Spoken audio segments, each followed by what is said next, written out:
Good evening everyone, welcome to JK exam cracker. So आज का हमारा रिवीजन सीरीज नहीं है। आज मैं आप लोगों के लिए क्वेश्चन पेपर का सॉल्यूशन लेके आई हूँ। हाल ही में अकाउंट असिस्टेंट का पेपर हुआ था, cost account assistant, and syllabus is quite similar to the finance account assistant का जो आपका सिलेबस था, जिसमें accounts, English, computer, GK and current affairs, mathematics, stats, ये सारे सब्जेक्ट्स इस क्वेश्चन पेपर में इंक्लूडेड हैं। तो अभी जैसे कि आप लोगों को फाइनेंस अकाउंट असिस्टेंट का भी एग्जाम देना ही है, तो आई थॉट कि इस पेपर का सोल्यूशन मैं आप लोगों को करवाऊं, ताकि जिससे आप लोगों को क्या पैटर्न आया है पेपर में, या फिर किस तरह के क्वेश्चंस आए हैं, ये आप लोगों को पता चले। ठीक है, अभी वाला जो पार्ट है, इस पार्ट में मैं आपको English, computer, GK and current affairs के क्वेश्चंस करवाऊंगी। यस, इसका आंसर की भी आ चुका है, आप में से बहुत लोगों ने देख भी लिया होगा आंसर की, बट फिर भी मैं आप लोगों को सॉल्यूशन करवाऊंगी, ताकि किसी क्वेश्चन में किसी स्टूडेंट को भी कोई डाउट हो, या जिसको ये पेपर ना मिला हो, वो सॉल्यूशन देख ले। ठीक है, तो ये 3 सब्जेक्ट्स जो हैं, ये 3 सेक्शंस मैं आप लोगों को करवा रही हूँ। बाकी जो आपके सेक्शंस हैं वो आपको like mathematics, stats and science, ये सारे वाले जो पोर्शंस हैं, ये आपको शुभम सर अलग से करवा देंगे। ठीक है, चलो स्टार्ट करेंगे विद द पेपर। एंड इससे पहले एक बहुत इंपॉर्टेंट इंफॉर्मेशन जो मैंने आप लोगों को देनी है, आप लोग जानते ही हैं, आपको सर ने भी इन्फॉर्म किया है कि हम लोगों ने VLW का क्रैश कोर्स स्टार्ट किया है। ठीक है, क्रैश कोर्स आप लोगों का स्टार्ट होने जा रहा है, अभी हुआ नहीं है, एक्चुअल में होने जा रहा है। ये हमारी ऐप पर अवेलेबल है, आप लोग रजिस्टर कर सकते हैं। क्लासेस जो है वो 26 अक्टूबर से स्टार्ट होंगी। ठीक है, और क्लासेस का या इस क्रैश कोर्स का पैटर्न क्या रहने वाला है, आपकी डेली क्लास होगी। अब देखो, क्लास ऐसी नहीं होगी कि हर एक टॉपिक आपको दोबारा पढ़ाया जाएगा। फॉर एग्जाम्पल, मैं बेसिक्स ऑफ कंप्यूटर आपको पूरा का पूरा चैप्टर 4 दिन लगा के दोबारा पढ़ाऊंगी, नहीं। आप लोगों को इन एडवांस इन्फॉर्म किया जाएगा कि कल हम कौन सा टॉपिक रिवाइज करने वाले हैं। फॉर एग्जाम्पल, हम लोग इंग्लिश में मोडाल्स रिवाइज करने वाले हैं, तो इन एडवांस मैं आप लोगों को, जो भी इस बैच में स्टूडेंट्स होंगे, उनको इन्फॉर्म करूंगी कि हाँ, कल हम मोडाल्स रिवाइज करने वाले हैं। तो प्लीज आप लोग मोडाल्स अच्छे से पढ़ लो, अपने नोट्स को रिवाइज कर लो, ताकि कल जो मैं आपको क्वेश्चंस करवाऊं, आप लोग उन क्वेश्चंस का आंसर देखो। Kind of test and revision होएगा डेली लाइव क्लास में। और लाइव क्लास इसीलिए ताकि जिसको डाउट हो वहीं पे पूछ ले। लाइव क्लास के साथ साथ आपके मॉक टेस्ट, जो VLW के मॉक टेस्ट होंगे, sectional, topic wise, full mock test, everything is included in this particular course only. आपको हर टॉपिक के नोट्स भी यहाँ पर मिल जाएंगे। आपको रिवीजन के लिए नोट्स चाहिए, आपने नोट्स नहीं बनाए हैं, आपको ई नोट्स चाहिए, तो आपको यहाँ पर मिल जाएंगे। और हर जो भी क्लास आपकी होगी, अलग से उसका एक प्रैक्टिस शीट भी मिलेगा। तो सोचो कितने सारे क्वेश्चंस आपको फ्रॉम ईच टॉपिक एक ही जगह आपको मिल जाएंगे, कि आपको कहीं और से देखने की जरूरत ही नहीं पड़ेगी, है ना। तो 40 डेज का ये टोटल होने वाला है। इन 40 डेज में सारे के सारे सब्जेक्ट्स को हम लोग प्रॉपरली रिवाइज करेंगे, ताकि आप अपने एंड से तो कर ही रहे हो, और हमारे साथ भी आप लोग रिवाइज करो। जब सब लोग मिलके करते हैं तो एक अलग ही मोटिवेशन होता है, राइट। तो बैच आप लोगों को ज्वाइन करना है, डिस्क्रिप्शन में आपको लिंक मिल जाएगा, आपको डाउनलोड करना है जस्ट जेके एग्जाम क्रैकर ऐप, और वहां से आप लोगों को सारी डिटेल्स मिल जाएंगी। Alright, and one more thing, 30% of is available, ये ऑफ भी अवेलेबल है, तो आप लोग ज्वाइन कर सकते हो। चलिए आगे चलते हैं और क्वेश्चंस को हम लोग स्टार्ट करते हैं। फर्स्ट क्वेश्चन है क्लॉज बेस्ड। ठीक है, क्या पूछा है, identify the kind of clause used in the following sentence. Sentence क्या है, I will not go until he returns, मैं नहीं जाऊंगा जब तक वो नहीं आता, अंटिल ही अराइव्स। तो कौन सा क्लॉज है, नाउन, एडवर्ब, एडजेक्टिव या इन्फिनिटिव। तो हमें यहाँ पर बोता है कि क्या दिया है, अंटिल दिया है। अंटिल क्या रिफ्लेक्ट करता है, कंडीशन, है ना। और आपको ये पता है जो कंडीशनल क्लॉजेस होते हैं वो कौन सी क्लॉजेस की सब कैटेगरीज में आते हैं, एडवर्ब क्लॉज, क्योंकि कोई कंडीशन भी किसी एक्शन के ऊपर जो कंडीशन होती है वो भी एक एडवर्ब ही कहलाता है ना। तो ऑप्शन नंबर बी आपका आंसर है, यहाँ पे बाय नहीं, इट्स बी एडवर्ब क्लॉज। तो ऑप्शन नंबर बी आंसर हो गया। ठीक है, अगर आपको एडवर्ब क्लॉज ना दिया हो, या यहाँ पर आपको अलग से दिया हो कंडीशनल क्लॉज, तो आप कंडीशनल क्लॉज चूज करेंगे, लेकिन अभी हमारे पास ऑप्शन यही अवेलेबल है। नेक्स्ट क्वेश्चन देखेंगे, प्रोनाउंस पर क्वेश्चन है। fill in the blanks with appropriate pronoun. He dash does his best shall be praised. He that, he which, he whom और he whom। बोला है वे जो अपना सबसे बेस्ट देता है या सबसे अच्छा करता है, उसकी प्रेज होनी चाहिए, उसकी तारीफ होनी चाहिए। तो he who, यहाँ पे ही क्या आपका सब्जेक्ट है, तो सब्जेक्ट के लिए हम लोग क्या लगाते हैं, who लगाते हैं। ऑलराइट, चलिए नेक्स्ट क्वेश्चन, मोडाल्स पर क्वेश्चन है। क्या बोला है, walk fast लेस्ट you dash miss the train. तो ये चीज मैंने आपको बहुत बहुत बार हर सेशन में एक्चुअली मैं करवाती हूँ कि जब आपको लेस्ट दिया होता है, लेस्ट के साथ एक ही मोडाल वर्ब लगता है। Lest is always followed by a modal verb, जो कौन सा है, शुड है। तो चाहे बोलने में, पढ़ने में, लिखने में आपको will, can, may, could, would सब सही लग रहा होगा, लेकिन आपका आंसर फिक्स्ड होना चाहिए। Lest is always followed by should. Lest you should miss the train. ठीक है, समझ आया। और लेस्ट का मतलब क्या होता है? लेस्ट का मतलब होता है नहीं तो वॉक फास्ट, नहीं तो ट्रेन मिस कर दोगे, ऐसा इसका मतलब है। चलिए नेक्स्ट क्वेश्चन देखिए। करेक्ट सिनोनिम ऑफ टर्स, टर्स का करेक्ट सिनोनिम क्या आएगा? डिटेल्ड, शॉकिंग, ब्रीफ या सीरियस? तो टर्स का मतलब होता है शॉर्ट, शॉर्ट में बताना, कुछ समराइज करके बताना, छोटा करके। तो इसका क्या मतलब हो गया? ब्रीफ। ऑप्शन नंबर सी हो गया आपका आंसर। ठीक, नेक्स्ट क्वेश्चन देखेंगे। Choose from the given alternative that best expresses the meaning of the idiom and phrase. Can a man of straw lead a nation? A man of straw, ये है आपका idiom, हमें इसका मतलब बताना है। ऑप्शंस क्या है? Unreasonable and illogical, of no substance and integrity, physically weak and timid, a worthy person. तो man of straw I guess जो मेरे पेड बैच में स्टूडेंट्स हैं या मेरे ऑफलाइन बैच के स्टूडेंट्स होंगे, इवन ऑन यूट्यूब ऑल्सो मैंने ये आपको करवाया ही होगा। तो मैन ऑफ स्ट्रॉ का मतलब होता है कि अनवर्दी पर्सन हम बोल सकते हैं, किसी काम का नहीं। ठीक है, तो मैन ऑफ नो सबस्टांस और नो इंटीग्रिटी, उसे हम लोग कहते हैं मैन ऑफ सबस्टांस। तो मैन ऑफ स्ट्रॉ, तो ऑप्शन नंबर बी आंसर है, जैसे जिसे हम नॉर्मली बोलते हैं किसी भी काम का नहीं है। ठीक है, चलो क्वेश्चन नंबर 6 देखो। एक्टिव फॉर्म चूज करना है हमें, पैसिव में दिया है, हमें एक्टिव चूज करना है। Was this picture painted by him? अब ये वाला जो क्वेश्चन था ना, इसमें यहाँ पर काफी स्टूडेंट्स ने गलती की है और आप लोग भी गलती कर सकते हो। पहले तो खुद ध्यान से देखो और बताओ क्या आंसर होना चाहिए। Was this painting painted by him? Was this picture painted bye? अब यहाँ पे क्वेश्चन में हमको क्लियरली बोला है कि ये पैसिव में है, तो हमें चूज करना है इसका एक्टिव फॉर्म, है ना। अब पहले तो हमें एक्टिव टू पैसिव में एक चीज जो हमें क्लियरली पता है कि टेंस चेंज नहीं होता, है ना।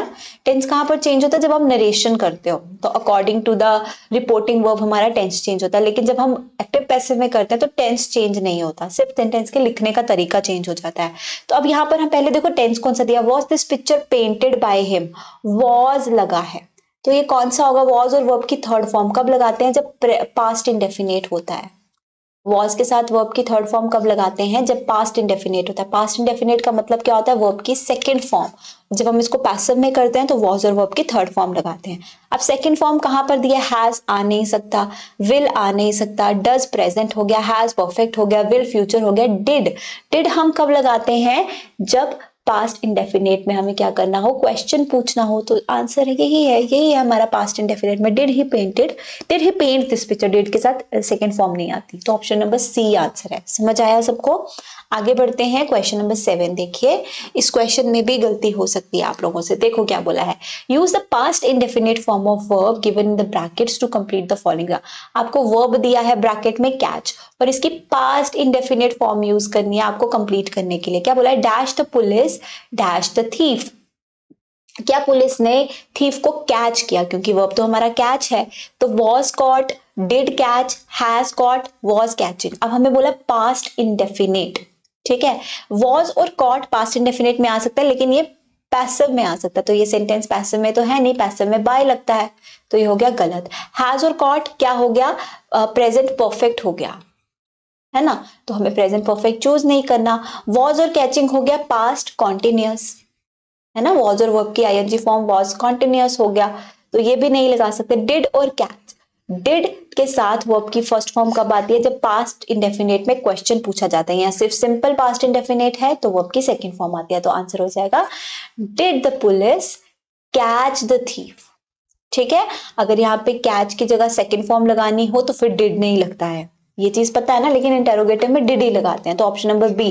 टेंस मैंने सबको पढ़ाए हैं तो सबको पता होना चाहिए, ये चीज ऑप्शन बी आंसर है। Next, use the correct word to complete the sentence. अब यहाँ पर देखो हमें कितने सारे होमोफोन्स दिए हैं जो जिनके स्पेलिंग अलग है लेकिन प्रोनाउंसिएशन सिमिलर है। तो हेयर, हेयर, हेयर या आयर, चार हैं हमारे पास। HARE, HAIR, HERE और HAIR ही हम बोलते हैं एनिमल, रैबिट जैसा जो एनिमल होता है, ठीक है। HAIR सबको पता है, बाल होते हैं। हेयर का मतलब यहाँ होता है, आयर का मतलब होता है वारिस, है ना। तो यहाँ पर क्या आएगा, हिज लीगल आयर। अब इसकी प्रोनाउंसिएशन आयर होती है, क्यों? क्योंकि H जो है यहाँ पर साइलेंट होता है, तो ये पता होना चाहिए, ठीक है। तो AEIR बेसिकली हम इसको प्रोनाउंस करते हैं। और इसके साथ जो अगर आपको ये एज आर्टिकल्स का क्वेश्चन आ जाए तो एन लगेगा HEIR के साथ, ए मत लगा देना क्योंकि साउंड वॉवल्स की है, ठीक है। तो आंसर ऑप्शन नंबर डी है। चलो आगे देखते हैं, रीअरेंजमेंट है हमारे पास, ये ऑप्शंस है। तो रीअरेंजमेंट क्या आना चाहिए इसका? रीअरेंजमेंट आना चाहिए, Vivekananda said that education is the manifestation of perfection already in man। ये आना चाहिए, BACD option number C. Vivekananda का कहना है कि education is the manifestation of perfection जो ऑलरेडी है एक इंसान में, तो ऑप्शन नंबर सी होगा इसका आंसर। ऑलराइट, नेक्स्ट क्वेश्चन देखें। आगे क्वेश्चन जो है आपके कंप्यूटर सेक्शन से शुरू हो रहे हैं, तो वो कंप्यूटर सेक्शन का क्वेश्चन देखिए क्या है, smallest unit of information, bit byte block nibble. तो ये तो सबको पता है, स्मॉलेस्ट यूनिट क्या है, बिट है, तो ऑप्शन नंबर ए हो गया answer. Next question, which of the following programs enables you to calculate numbers related to rows and columns। रोज और कॉलम्स में जो न्यूमेरिकल वैल्यूज है आपको उनको कैलकुलेशन करना है, तो आप कौन सा प्रोग्राम यूज करते हो? इट्स ऑब्वियसली आप स्प्रेडशीट प्रोग्राम यूज करते हो, और हमारे सिलेबस में माइक्रोसॉफ्ट एक्सेल है। तो कैलकुलेशन पर्पस के लिए हम लोग करते हैं, रोज एंड कॉलम्स में जब करते हैं तो हम स्प्रेडशीट प्रोग्राम यूज करते हैं। और जब हमें रोज और कॉलम्स में डेटा को एनालाइज करना हो, डेटा स्टोरेज करना हो, तो उस टाइम हम डेटाबेस प्रोग्राम यूज करते हैं, जैसे कि माइक्रोसॉफ्ट एक्सेस, है ना। तो आंसर हमारे पास ऑप्शन नंबर बी है। क्वेश्चन नंबर 12 देखिए, which type of program acts as an intermediary between user of a computer and computer hardware। User और हार्डवेयर के बीच में जो एक इंटरफेस प्रोवाइड करता है वो क्या होता है? तो हमें इजीली पता है, इसका आंसर ऑपरेटिंग सिस्टम है। हमारे और मशीन के बीच का इंटरफेस ऑपरेटिंग सिस्टम है, ये तो सबको पता है, डेफिनेशन ही है ऑपरेटिंग सिस्टम का। नेक्स्ट क्वेश्चन देखते हैं, what is e governance. I guess इसका आंसर भी सबको पता है, ई गवर्नेंस का मतलब क्या है, इलेक्ट्रॉनिक गवर्नेंस। आसान है ये क्वेश्चन भी, पढ़ा हुआ है हमने। अब ये चीजें वैसे कोई जो पहली बार पढ़ेगा ना उसको आसान नहीं लगेंगी, ठीक है। आप लोगों को लग रहा होगा कितना आसान क्वेश्चन पेपर आया है, तो आप कोई पहली बार ही पढ़ के या फिर फर्स्ट टाइम पेपर अटेम्प्ट करेगा विदाउट मतलब एनी स्पेसिफिक नॉलेज, तो उसके लिए पेपर मुश्किल ही होगा। आप लोगों को ये क्वेश्चन आसान क्यों लग रहे हैं? क्योंकि हम लोगों ने इतनी बार पढ़ लिया है, ये सिलेबस इतनी बार पढ़ लिया है, रिविजन भी 10 बार कर लिया है, हर बार इसी तरह की चीजें हम लोग रिपीट करते, तो हम लोग को लगता है हाँ अब तो ये आसान है। लेकिन जो फर्स्ट टाइम प्रिपरेशन कर रहा है उसके लिए ये मुश्किल होंगी, है ना। चलो, विच of the following is the appropriate format of URL of email. Email का एग्जैक्ट URL इसमें से कौन सा होगा? URL का फुल फॉर्म पता होना चाहिए बाय द वे आपको, abc_mail.com, abc@mail.com। तो yes, this is the correct answer, abc@mail.com, option number B. Next question, question number 15. What is Linux operating system? Private operating system, Windows operating system, open source। Linux private operating system नहीं है, Windows तो नहीं है, obviously नहीं है Windows, open source operating system है एक Linux, तो ऑप्शन नंबर सी हो गया आपका आंसर। और open source क्या होते हैं सबको पता है, right. Next question, which of the following is a condition that causes deadlock। अब मेरे से जिन लोगों ने कंप्यूटर पढ़ा है, क्योंकि बहुत सी बुक्स में जो आपकी सिलेबस की बुक्स आती हैं मार्केट में, उसमें ये वाला टॉपिक नहीं दिया हुआ है, लेकिन अगर जिन लोगों ने मुझसे ऑपरेटिंग सिस्टम का टॉपिक पढ़ा या मेरे कोर्स में जिन्होंने ऑपरेटिंग सिस्टम का टॉपिक पढ़ा, उनको मैंने डेडलॉक का सेक्शन करवाया हुआ है, और डेडलॉक से रिलेटेड जो भी इंपॉर्टेंट चीजें मैंने करवाई हुई हैं। और ये मैंने क्यों करवाई थी? बिकॉज मैंने JKSSP के 5 से 6 साल पहले वाले पेपर्स भी देखे थे, लाइक 2014-15 वाले पेपर्स भी मैंने JKSSP के देखे, और उसमें डेडलॉक में से क्वेश्चंस आए थे। दैट्स वाई मैंने आप लोगों की क्लासेस में जब ऑपरेटिंग सिस्टम्स करवाया था, लास्ट में मैंने आपको डेडलॉक का सेक्शन भी करवाया था। जो लोग मेरे कोर्स में उनको पता होगा। तो कौन कौन सी कंडीशंस हैं जिससे डेडलॉक आता है, और सबको पता होना चाहिए डेडलॉक क्या है। नहीं पता तो मेरी क्लासेस देखो पहले। हाँ, तो mutual exclusion, hold and wait, circular wait, all of the above. तो इसका answer all of the above है। एक्चुअली देयर आर 4 कंडीशंस जिसकी वजह से डेडलॉक होता है। डेडलॉक का मतलब क्या होता है कि जब हमारे सिस्टम में हम लोग मल्टीटास्किंग करते हैं, तो मल्टीटास्किंग करते वक्त कोई ऐसी सिचुएशन आती है कि कुछ टास्क जो हैं हमारे वो डेड हो जाते हैं। ठीक है। और डेड क्यों होते हैं? क्योंकि उनको टाइम पे रिसोर्सेज एलोकेट नहीं होते ड्यू टू वेट, इतना ज्यादा वेट करने की वजह से वो जो है टास्क जो है वो डेड हो जाते हैं। उस सिचुएशन को हम लोग बोलते हैं डेडलॉक का सिचुएशन। और किस किस कंडीशंस की वजह से? 4 major conditions: mutual exclusion, hold and wait, circular wait, और एक आपका होता है नो प्रीएम्पशन। ठीक है, दीज आर द 4 कंडीशंस जिसकी वजह से डेडलॉक होता है। तो आपका आंसर होना चाहिए all of the above. Question number 17, file extension of MS word 2016, तो यहां से क्या है? DOCX। ये ऑप्शन ए है, AJ डॉट नहीं है, तो करेक्शन कर लेना। ठीक है, DOCX। आगे देखें क्वेश्चन नंबर 18। अब देखो यहां से 17 क्वेश्चंस थे टोटल जो आपके इंग्लिश प्लस कंप्यूटर सेक्शन से थे। ठीक है, ये आपके 17 क्वेश्चंस। अब जो नेक्स्ट क्वेश्चंस मैं आपको करवाने वाली हूँ वो आपके आ जाएंगे कहाँ से? आपके GK and current affair part से क्वेश्चन आ जाएंगे। तो यहाँ से मैं आपको डायरेक्ट आंसर बताऊंगी। Even you have the answer key also. किसी पास क्वेश्चन पेपर नहीं होगा, do tell us in our Telegram channel, या फिर मैं आपको शेयर करवा ही दूंगी टेलीग्राम पे। ठीक है, चलो आगे देखते हैं क्वेश्चन। देखो क्या है, in which of the following months are rabi crops grown? Rabi crops कौन से मंथ में ग्रो करते हैं? October to March, August to September, March to June, April to August. तो रबी क्रॉप्स का जो सीजन होता है वो होता है अक्टूबर से मार्च तक। ठीक है, और जो आपके बाकी हम कहें कि खरीफ क्रॉप्स होते हैं उनका होता है जून टू सितंबर, है ना। जैद क्रॉप्स होते हैं उनका होता है अप्रैल टू जून। तो डिफरेंट क्रॉप्स का different growing and harvesting period होता है। राबी क्रॉप्स के लिए ही होता है। कमेंट करके मुझे जरूर बताना कि राबी क्रॉप्स में कौन कौन से क्रॉप्स आते हैं। चलो आगे बढ़ते हैं। क्वेश्चन नंबर 19 करंट अफेयर्स का पार्ट है। क्या बोला है? In 2023 ICC cricket world cup will be 13th edition of men's cricket world cup. ये चीज ध्यान रखना, कौन सी एडिशन है? 13th एडिशन पूछा जा सकता है आपको। 2023 ICC world cup mains cricket world की कौन सी एडिशन है 2023 की? तो 13th एडिशन है, याद रखना। ऐसा भी क्वेश्चन आ सकता है। Schedule to be hosted in which country? कौन सी कंट्री में ये शेड्यूल हुआ है? तो ये इंडिया में शेड्यूल हुआ है। अक्टूबर टू नवंबर 2023 इंडिया में इसको होस्ट किया जा रहा है, और ये फर्स्ट टाइम है जो इंडिया में होस्ट किया जा रहा है। ठीक है, तो आंसर हो गया option number D. Next question देखिए, क्वेश्चन नंबर 20 आपका जीके पार्ट में से, हिस्ट्री में से क्वेश्चन है। Who was the governor general during the revolt of 1857? तो during the revolt of 1857 Lord Canning जो थे वो गवर्नर जनरल थे। ठीक है, also he is the last governor general. ये लास्ट गवर्नर जनरल थे क्योंकि जब कंपनी एंड हुई, when the company came to an end, तो गवर्नर जनरल का रूल खत्म हो गया and then he becomes the first viceroy of India. ठीक है, कौन बना? आपको ये भी क्वेश्चन पूछा जाता है, फर्स्ट विजिटर ऑफ इंडिया कौन रहे?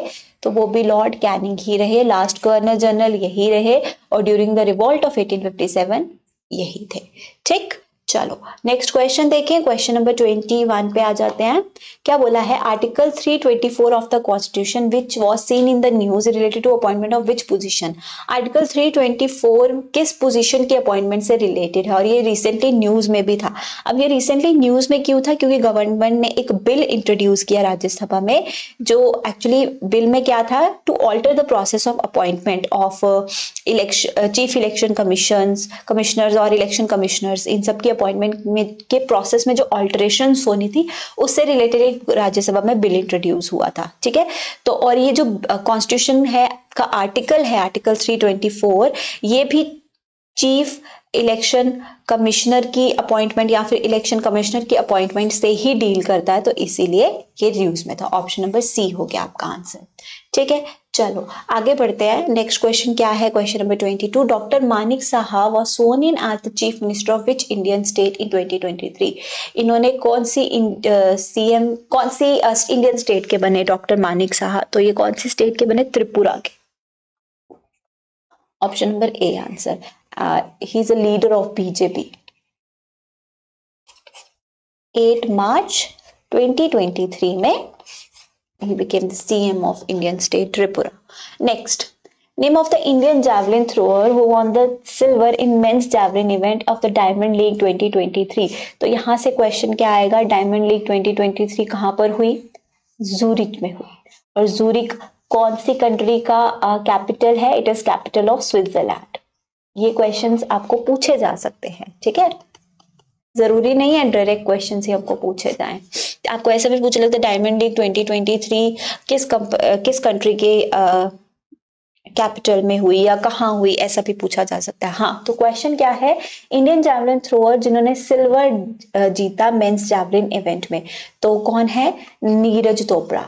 तो अब आपने मुझे क्या बताना है, गोल्ड के विनर कौन थे, ये क्वेश्चन भी आ सकता है। You have to tell me in the comment section. Alright, next question देखें, क्वेश्चन नंबर 24 पे आ जाओ। Okay. Under the provisions of Government of National Capital Territory of India, Territory of Delhi Bill 2023, who is responsible for making recommendations regarding transfers, posting of officials and disciplinary matters? Transfers, posting of officials, इन सब के जो process होता है, इसकी recommendations के लिए, इन सब के लिए कौन responsible है according to this Government of National Capital Territory of Delhi Bill 2023? तो Chief Minister of Delhi is responsible, Home Secretary of Delhi Government is responsible, ठीक है, Chief Secretary of Delhi Government as member ये भी responsible। तो answer इसका basically क्या है, option number A B C तीनों ही रिस्पॉन्सिबल हैं। Option D is the correct answer. Moving on to the next question. The Army Day is celebrated on. Army Day कब सेलिब्रेट किया जाता है? तो Army Day जो है वो हर साल सेलिब्रेट किया जाता है 15 जनवरी को, ठीक है। तो आंसर क्या हो गया, ऑप्शन नंबर डी। और 2023 में ये कौन सा डे था, 75th आर्मी डे जो है इस साल सेलिब्रेट किया गया। तो पूछा जा सकता है 2023 में कौन सा मतलब आर्मी डे जो है वो सेलिब्रेट हुआ, तो 75th army day. Question number 26 पे आ जाते हैं आप लोग। नेक्स्ट आपके जो 3 से 4 क्वेश्चन है ना, वो डायरेक्ट G20 में से पूछे हुए हैं, ठीक है। G20 समिट में से आप लोगों को डायरेक्ट आने वाले नेक्स्ट जो 3 to 4 करंट अफेयर्स हैं, डायरेक्ट वहां से पूछे हुए हैं। तो आप लोगों को याद होगा, मैंने आप लोगों को G20 समिट के डिटेल लेक्चर्स करवाए थे ओनली रिलेटेड टू दिस, जिसमें मैंने आपको पहले लेक्चर में क्या दिया था, सारी डिटेल्स सब कुछ बताया था, G20 क्या है, क्यों है, कहाँ से है, कैसे, सब कुछ बताया था।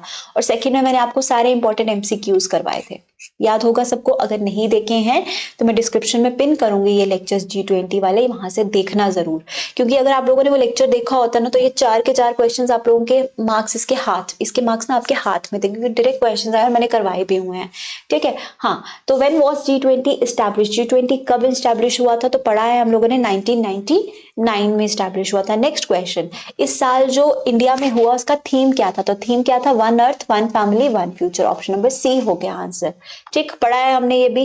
Where was the first summit of G20 held, पहला समिट G20 का कहां पर हुआ था, USA में हुआ था। और कब हुआ था, 2008 में। अब यहाँ जब मैंने ये पढ़ाया था तो काफी लोगों ने मुझे पूछा था कि 1999 में एस्टैब्लिश हुआ, तो आप तो पहला समिट 2008 में क्यों बोल रहे हो, क्योंकि पहला फिजिकल समिट, फिजिकल जो मीटिंग हुई थी ना इस G20 की, वो पहली बार 2008 में हुई थी और USA में हुई थी, ठीक है। उसके बाद नेक्स्ट क्वेश्चन क्या आ गया, Which country will host G20 summit in 2024? तो 2023 में तो इंडिया ने होस्ट किया, 2024 में कौन होस्ट करेगा, तो 2024 में जो होस्ट करने वाले हैं वो है ब्राजील, ठीक। तो आंसर हो गया बी, ये भी हमने पढ़ रखा है। तो आपने देखा 4 क्वेश्चन सीधा सीधा कहां से आए, G20 में से। पढ़ा होता तो सीधे आंसर कर सकते थे। आगे, which of the following mountain ranges in India are oldest, कौन सी ओल्डेस्ट है, हिमालयाज, विंध्यास, अरावली या फिर सह्याद्री। तो आंसर है आपका अरावली, ये है ओल्डेस्ट, ऑप्शन नंबर सी।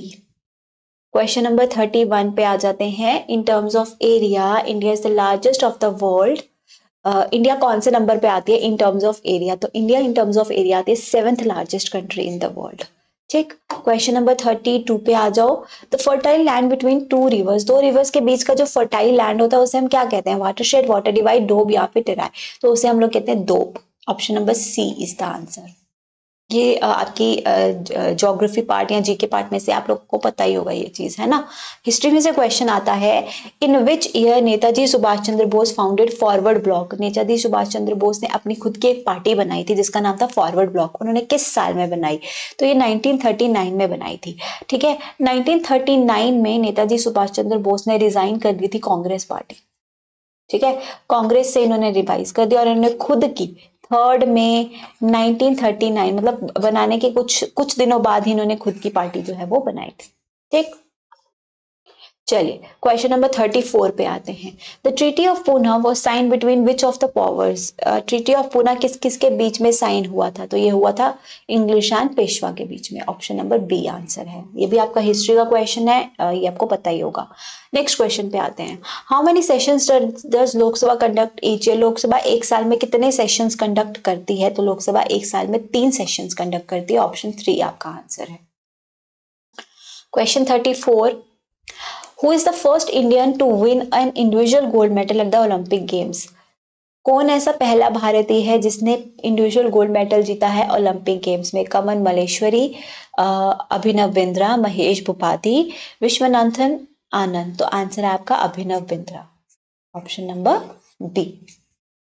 नेक्स्ट क्वेश्चन पे आ जाते हैं। क्वेश्चन नंबर 37 आप लोगों का क्या बोला है? Who among the following Kashmiri singers was conferred with the Padmashri in 2002 and Sangeet Akademi award in 2013? उनको संगीत अकादमी अवार्ड 2013 में मिला है, पद्मश्री भी 2002 में मिला। कौन से कश्मीरी सिंगर को मिल चुका है?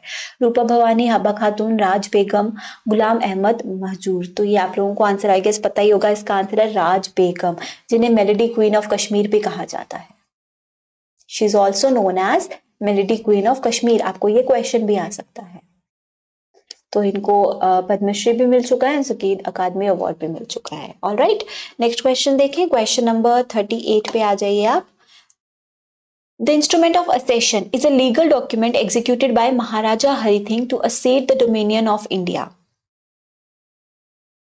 किसने एग्जीक्यूट किया इंस्ट्रूमेंट accession? महाराजा हरि सिंह ने, to cede the dominion of India. ठीक है, इट वाज साइंड ऑन। ये कब साइन हुआ था बेसिकली हमको ये पूछा गया है। तो ये साइन हुआ था 1947 26 अक्टूबर 1947 को ये साइन किया गया था और हरि सिंह ने ये साइन किया था as per Indian independence act 1947। Option number C है इसका आंसर। क्वेश्चन नंबर 39 पे आ जाते हैं। Who was the Prime Minister of J&K during the reign of Maharaja Hari Singh, who later became the third Chief Justice of Supreme Court of India? तो महाराजा हरि सिंह के जब राज्य के दौरान या फिर जब उनका रेन था, उनकी पावर में थे वो, तो J&K का प्राइम मिनिस्टर कौन था? मेहरचंद महाजन, बलराजपुरी, प्रेमनाथ डोगरा या फिर भजन सुपुरी? तो इसका करेक्ट आंसर है आपका क्वेश्चन नंबर 39 का मेहरचंद महाजन। ठीक है, आपको क्वेश्चन ये भी पूछा जा सकता है, third chief justice of supreme court of India कौन है? ये है, और ये इंडिया के J&K के basically during the reign of Maharaja Hari Singh ये पीएम भी रह चुके हैं। ऑप्शन नंबर ए है आपका आंसर। चलिए, Khardung La, one of the highest motorable roads in India, is gateway to which of the following options? ये कहाँ लेकर जाता है? द्रास, नुब्रा वैली, जंस्कर या बारामूला? तो बेसिकली ये नुब्रा वैली का गेटवे है। ठीक है, there are two valleys, this motorable road is a gateway to two valleys basically. एक है श्लोक वैली,